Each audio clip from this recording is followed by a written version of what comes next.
यदि मोक्ष की है कामना तो जीव नृप को जानिए, अति प्रीति से अनुचरण करिए, प्रीति से पहचानिए।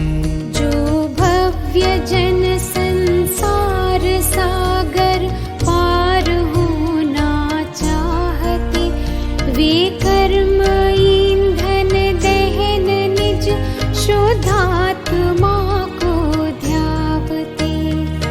मोक्ष पथ में थाप निज को, चेत कर निज ध्यान धर, निज में ही नित्य विहार कर, पर द्रव्य में न विहार कर, पर द्रव्य में न विहार